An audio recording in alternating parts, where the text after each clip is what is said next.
Keltų istorija prasidėjo pakankamai senai, 35 metais. Iki tol čia buvo tiltas, bet kadangi tiltas susidėvėjo, tapo nesaugus, tai tą tiltą tiesiog išardė, kadangi renovacija jau buvo be galo brangi tuo metu. Ir liko tokia terpė laisva, nes žmonės buvo įpratę iš kranto į krantą keliauti. Ir senelis su draugu sugalvojo tokią avantiūrą padaryti perkėlą. Pasiėmė 3000 litų nuo metu paskolą, tai buvo labai dideli pinigai. Gal verslumo kažkiek tai turėjo su draugu. Nuo metu juk pragyvenimas kaime buvo pakankamai sunkus, pragyvendavo tik tai, ką užaugindavo, parduodavo, čia kaip ir papildomos pajamos. Aišku, investicija anuometinė tai buvo be galo didžiulė, bet matomai atsipirko, pasiskaičiavo. Užteko turbūt išminties, kad pradėt šitą visą dalyką. Pirmąjį keltą gamino Jonavoje, tai pakankamai didelis atstumas. Realiai čia aplinkui nebuvo tokių dailydžių su tokiais įgūdžiais, kad būtų galėję pagaminti tokius du didelius laivus. Jų gabaritai iš tikrųjų pakankamai dideli buvo, 10 metrų ilgio, apie 3 metrus pločio. Artimiausia vieta tai buvo Jonava. Ten žmogus turėjo perkėlą ir turėjo stalių dirbtuvės.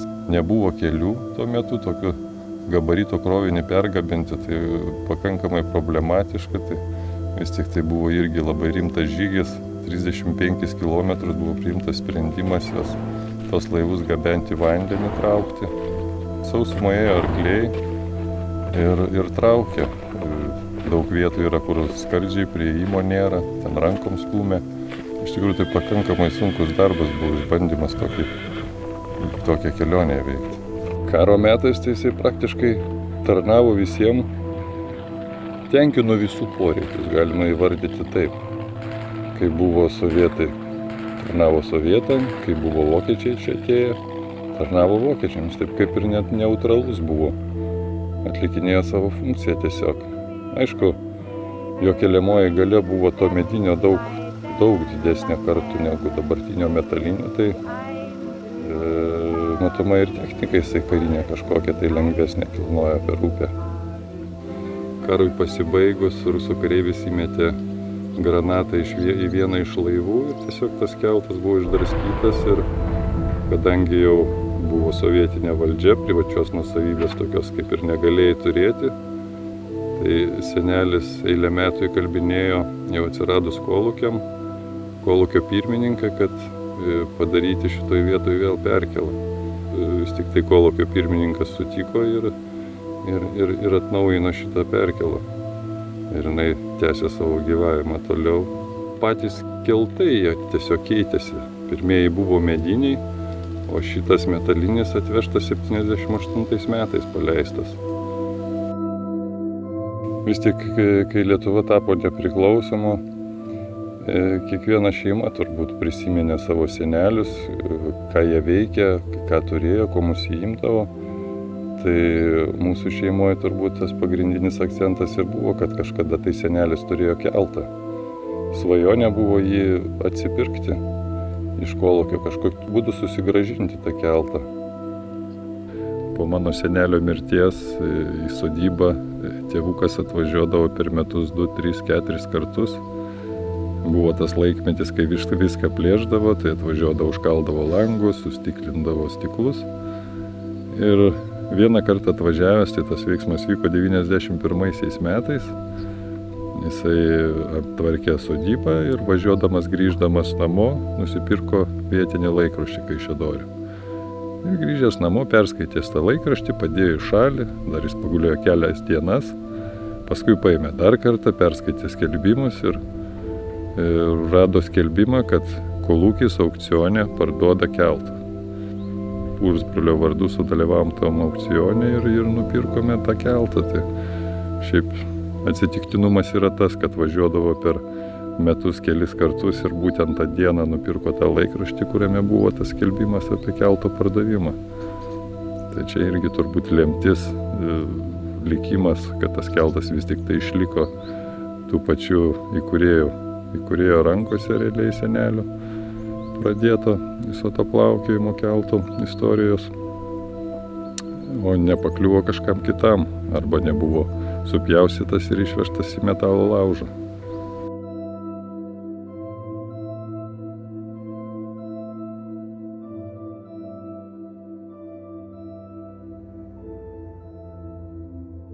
Tai buvo senai, sovietmečiu, kolūkio laikais, atvažiavo 21 Volga, vairavo ją pakankamai solidaus amžiaus žmogus, vyras, ir užvažiavęs ant kelto, jisai vietoj stabdžių paspaudė akceleratorių ir jo priekiniai automobilio ratai nusvyro nuo kelto.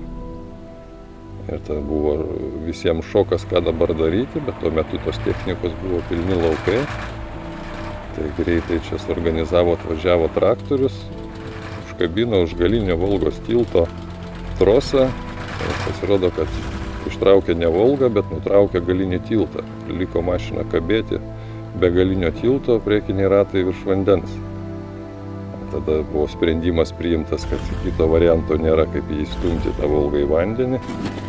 Paskui įstumus į vandenį jau ją parplukdė iki vietos, kur galima užkabinti ir ištraukė į krantą. Tai taip, 21 Volga savo istoriją ir baigė. Turbūt tai buvo pirmas toksai renginys ir pirma diena kelto istorijoje, kada susirinkę buvo šitokia masė žmonių. Nėra niekados tiek buvę, keltas niekados neturėjo ir visą istoriją šitokio apkrovimo. Mes tai bandėme skaičiuoti, tai šventę aplankė virš 1000 žmonių, ko gero. Iš tikrųjų tai labai džiugu, kad ta šventė vis tik tai įvyko, tai buvo mūsų su žmona svajonė padaryti ant kelto koncertą, gavosi šalia kelto, bet ir iš tikrųjų išskirtinė proga. Kelto 80 metų, tai yra pakankamai daug ir jis vis dar plaukioja ir ateityje, ko gero, plaukės.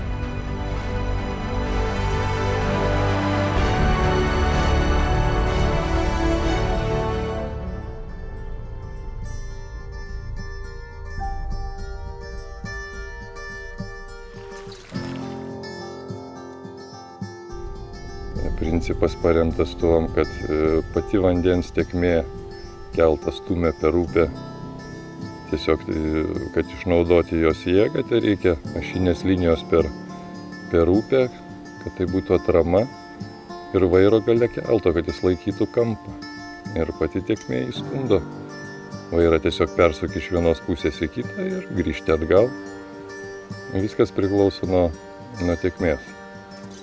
Ko gero, pačios nepalankiausios sąlygos tai yra vėjas. Kada būna labai stiprus vėjai, tai jie iš tikrųjų įtakoja kelto darbą.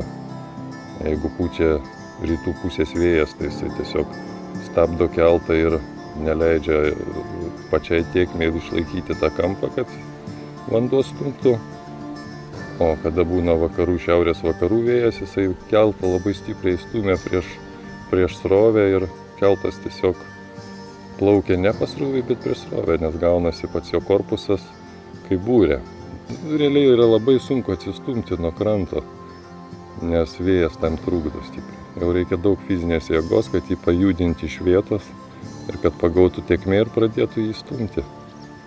Pavasarį tas keltas yra kiekvienais metais nudažomas ir kada jis įstumiamas, jisai plaukioja pakankamai greitai. Aišku, vienas iš faktorių tai yra tėkmės jėga visai kitą pavasarį. Bet laikui bėgant, tarkim, kad ir rudenį to vandens būna tiek pat kaip ir pavasarį, bet keltas plaukia labai lėtai. Keltas apauga dumbliais. Turbūt tie dumbliai apie 1,5 cm storio ir jie tiesiog stabdo keltą, neleidžia jam plaukti.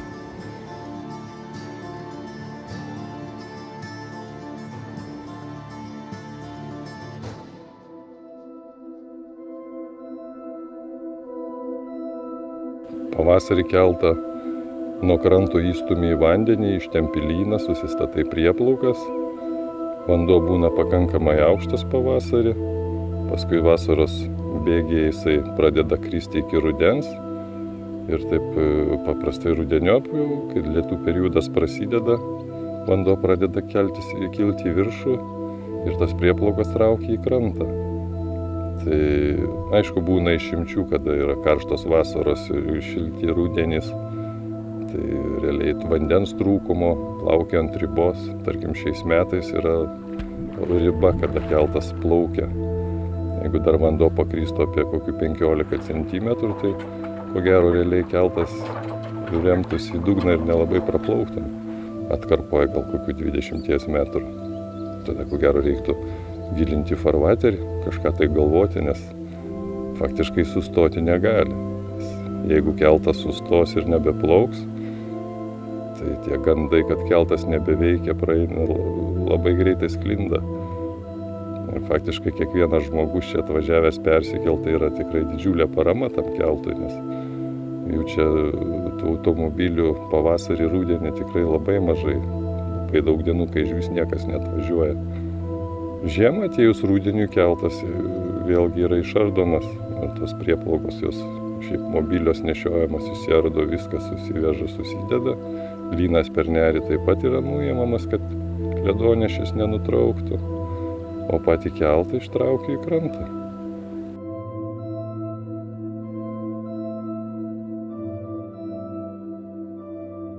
Pagrindinis tas srautas yra savaitgalį, kada žmonės važiuoja į sodybas, kažkur tai ilsėtis į gamtą, tai tiesiog dėl atrakcijos kerta šitą vietą, plaukia su keltu. Yra tokia kategorija klientų, kurie užklysta atsitiktinai, navigaciją atveda. Naujų klientų ant keltų yra tikrai labai nedaug, nebent važiuojant pakeliui. Tai dažnai atvažiuoja tokie, kurie savo maršrutą susidėlioja taip, kad persikeltų per keltą. Kiekvienas žmogus yra kažkuom tai įdomus. Aš net daugelį atvejų turbūt ant to kelto jaučiuosi kaip kunigas, nes tie žmonės, kurie keliasi dažniau, savaitgaliais įsipasakoja savo bėdas, savo džiaugsmus. Ir iš tikrųjų tai yra smagu pabendrauti su žmonėm, aš gaunuosi kaip ir neutralus žmogus. Žmonėms ko gero dažnai reikia kažkam tai išsilieti, išsipasakot. Tai dažnu atveju tikrai žinai jų bėdas, sėkmės ir nesėkmės visas. Praktiškai čia užkampis yra 2 rajonų susijungimo vieta. Vis tik tai jeigu ne žmonės, tai čia būtų labai liūdna. Tas bendravimas ant kelto, kai atvažiuoja žmonės, klientai, tai kalbėjimas, pasakojimas apie keltą, kiek jam džiaugsmą tai suteikia. Tai yra irgi dalis, kuri laiko tave čionais. Jisai atneša daug ir džiaugsmo žmonėm, kurie pamato pirmą kartą ir gauna labai daug gerų emocijų. Norėčiau, kad tas keltas būtų, kad jo ateitis būtų tokia, kad jisai funkcionuotų ir faktorių tam, kad jisai gali neplaukioti čia ir iš tikrųjų yra labai daug čia. Vienas iš tokių projektų paskutinių, tai hidroelektrinės statyba planuojama, nežinau, ar jinai bus palaiminta, kuri iš tikrųjų gali ir sustabdyti tą kelto veikimą čionais. Keltas visada veiks, kol būsiu gyvas. Nu taip viliuosi.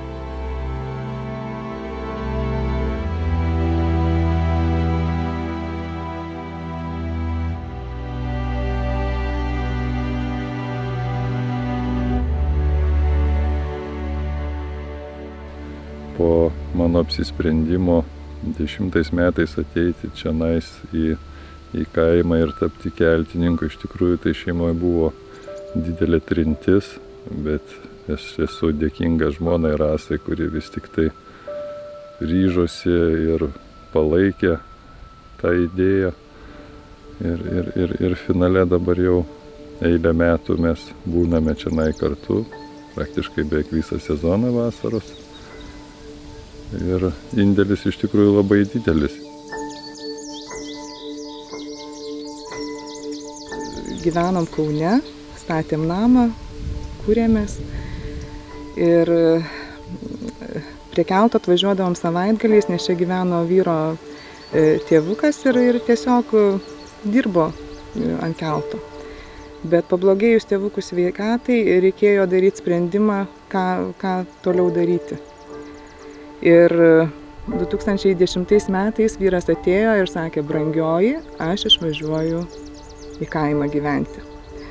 Ši žinia iš tikrųjų mane labai sukrėtė visą mano gyvenimą. Vyras išvažiavo, o mes likom Kaune.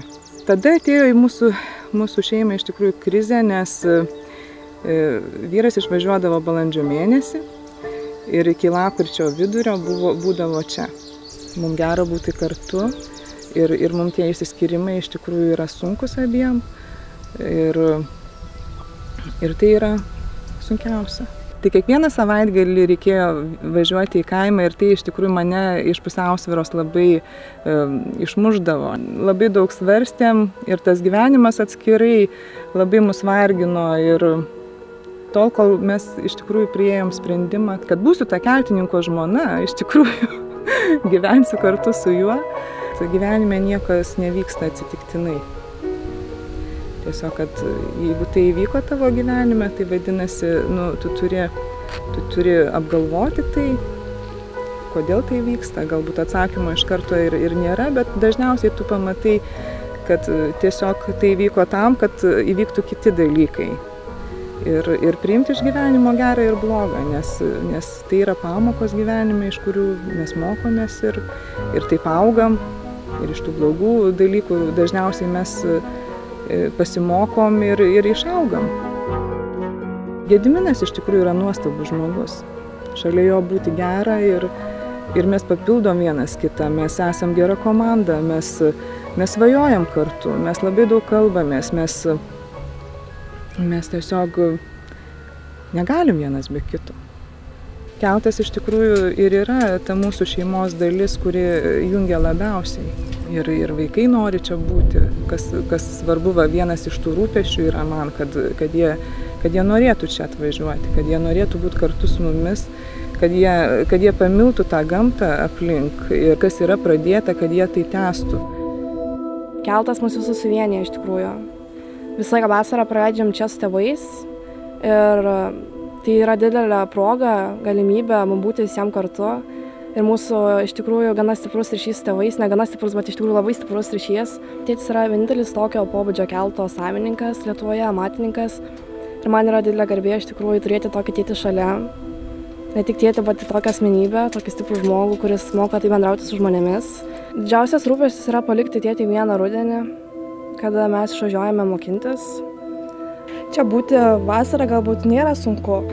Tai yra daug paprasčiau, kadangi visada esame šalia mes, šeima, o rudenį, kai išvažiuojame mes į Kauną, kadangi mokinamės, mama visada važiuoja su mumis, nenori palikti mūsų vienų ir tėtis lieka visiškai vienas. Tai jam tvarkytis tiek daug darbų yra daug sudėtingiau. Keltas yra panašiai kaip šeimos narys iš tikrųjų, kad esam pririšti prie jo. Turim čia būti, tėtis turi būti, jisai pasiryžta, čia būti rudenį be mūsų. Jisai kaip šeimos narys tiesiog.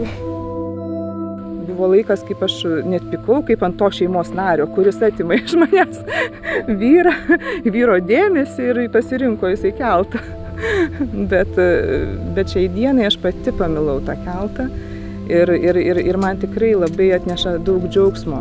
Ir tie žmonės, kurie plaukė tuo keltu. Vienas atvažiavo su džiaugsmu, sekantis jau atvažiavo su skausmu ir jie dalinasi tuo.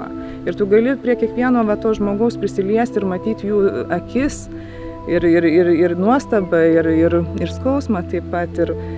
Iš tikrųjų tiesiog norėčiau, kad tas keltas išliktų dar daugelį metų, kad jis saugotų būtent mūsų giminėje. Norėtųsi, kad tai perimtų brolis, nes vis tiek yra pavardė Dzeventauskai, tai norėtųsi, kad ta pavardė išliktų ir toliau keliautų. Tenka keltis gan anksti, sužadinamas dažniausiai tėčio. Ir ta pati istorija, kaip ir beveik kiekvieną rytą, vandens lygis pakilo, einam padėsi. Nu ir ką, visas apsimagojęs keliesi, eini padėti, tvarkyti. Dažniausiai iš tikrųjų tėtis pagalbos sulaukia prie kelto remonto. Keltas jau senas, jisai trūnyja, sensta kaip ir viskas. Tenka jį remontuoti, dažyti, virinti. Vienas iš džiaugsmų tai turbūt, kai keli automobilį ir pamatai pažįstamą, kuris šitoje aplinkoje tavęs nėra matęs ir būna visiems labai keisti, iš kur tu čia, kaip tu čia pats iš Kauno, tu čia vidury kažkur glūdumu. Šis dalykas yra įdomus kitiems žmonėms ir tai žavit. Turbūt nuo kokių 10 metų aš čia kaime leisdavau vasaras. Anksčiau, kai buvo gyvas senelis, tai aš čia vasarodavau, tėtis darbuodavos Kaune. Visą tą veiksmą ant kelto esu matęs nuo pat mažens. Ir tai yra garbė, tai yra kaip ir savotiška pareiga, tikrai žadu tęsti šį dalyką toliau. Mes esam kaip vienas bendras ryšys, nenutrūkstantis. Ką pradėjo mano prosenelis, tą tęsiu aš ir tikiuosi, kad tęsiu mano vaikai. Aišku, aš labai viliuosi, vis tik tai tapti keltininku tai yra gyvenimo dalis. Tai iš esmės turi žmogus pakeisti gyvenimo būdą tam, kad atvažiuoti ir kiekvieną mielą dieną prižiūrėti tą keltą, kad jisai techniškai būtų tvarkingas ir funkcionuotų. Galbūt turiu sūnų, kuris kalba apie ateitį, kad galbūt susijęs savo gyvenimą su keltu. Iš tikrųjų, tai būtų tikrai smagu, būtų 4. kartos amatininkas. Turbūt keltas tai yra gyvenimo būdas, kai pripranti ir susitaikai su to, kad tu esi keltininkas ir tai yra tavo gyvenimo dalis. Aišku, kada būna sunku, kada atsibosta, kada ruduo, šlapia, šalta, vandens lygis kinta. Kartais kyla klausimas, ką aš čia veikiu. Bet ko gero, tai gyvenimo būdas, turi tiesiog pamilti gamtą, nes tu gyveni su upė, žinai jos charakterį. Žinai, kada vanduo pakils, kada nukris. Žinai, ką jinai gali iškrėsti. Nes tu naudojas jos jėga, plaukai su to keltu. Tampi kažkaip netgi gamtos dalimi.